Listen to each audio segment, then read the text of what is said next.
change is building an economy that rewards not just wealth, but the work and the workers who created it. It's understanding that the struggles facing working families can't be solved by spending billions of dollars on more tax breaks for big corporations and wealthy CEOs, but by giving a middle-class tax break to those who need it, and investing in our crumbling infrastructure, and transforming how we use energy, and improving our schools, and renewing our commitment to science and innovation.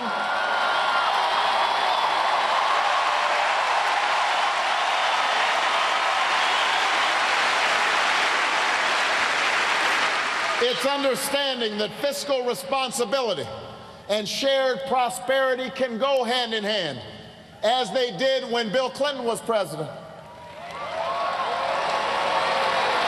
John McCain has spent a lot of time talking about trips to Iraq in the last few weeks. But maybe if he spent some time taking trips to the cities and towns that have been hardest hit by this economy, cities in Michigan and Ohio and right here in Minnesota, he'd understand the kind of change that people are looking for.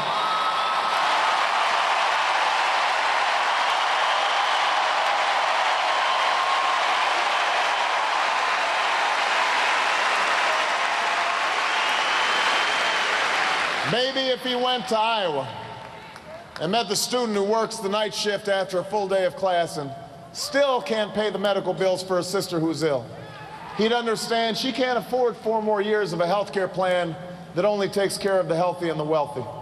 She needs us to pass health care right now, a plan that guarantees insurance to every American who wants it and brings down premiums for every family who needs it. That's the change we need, Minnesota.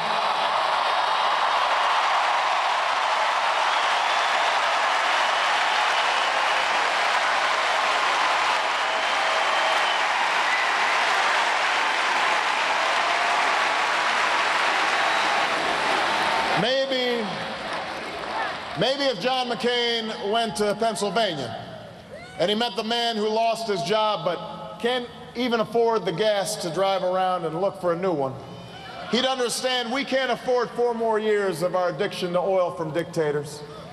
That man needs us to pass an energy policy that works with automakers to raise fuel standards and makes corporations pay for their pollution and oil companies invest their record profits in a clean energy future. An energy policy that will create millions of new jobs that pay well and can't be outsourced. That's the change we need, Minnesota.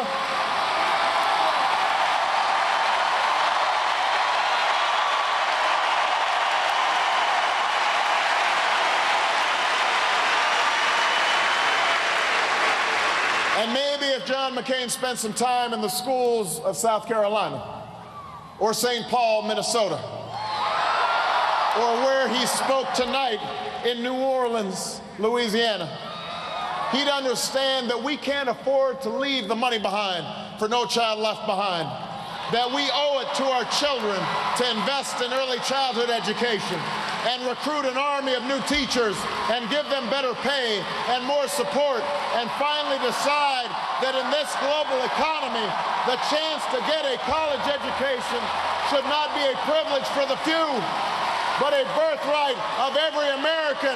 That's the change we need in America. That's why I'm running for President of the United States.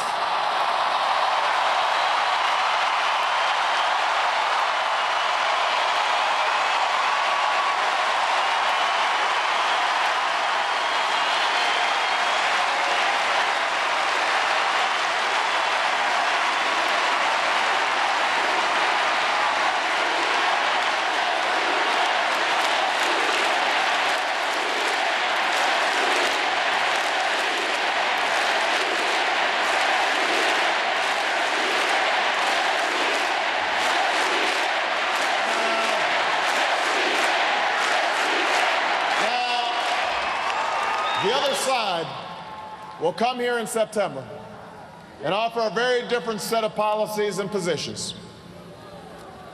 And that is a good thing. That is a debate I look forward to. It is a debate that the American people deserve on the issues that will help determine the future of this country and the future for our children. But what you don't deserve is another election that's governed by fear and innuendo and division. What you won't hear from this campaign or this party is the kind of politics that uses religion as a wedge and patriotism as a bludgeon.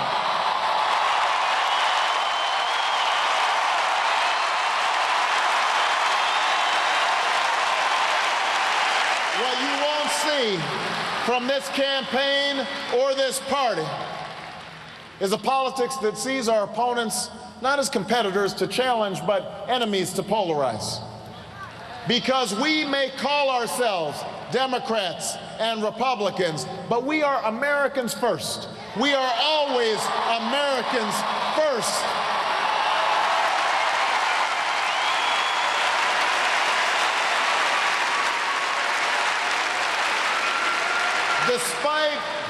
Despite what the good senator from Arizona may have said tonight, I've seen people of differing views and opinions find common cause many times during my 2 decades in public life, and I've brought many together myself. I've walked arm in arm with community leaders on the south side of Chicago and watched tensions fade as black and white and Latino fought together for good jobs and good schools. I've sat across the table from law enforcement officials and civil rights advocates to reform a criminal justice system that sent 13 innocent people to death row.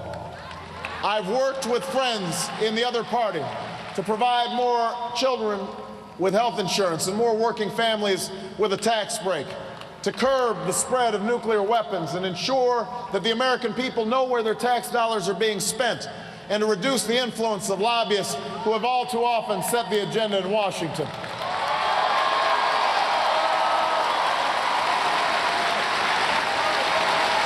In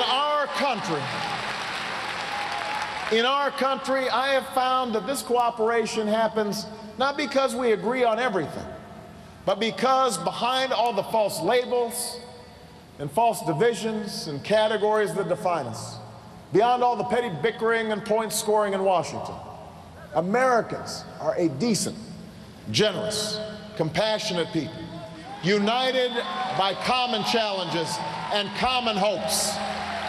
And every so often, there are moments which call on that fundamental goodness to make this country great again. So it was for that band of patriots who declared in a Philadelphia hall the formation of a more perfect union. And for all those who gave on the fields of Gettysburg and Antietam their last full measure of devotion to save that same union. So it was for the greatest generation that conquered fear itself and liberated a continent from tyranny and made this country home to untold opportunity and prosperity.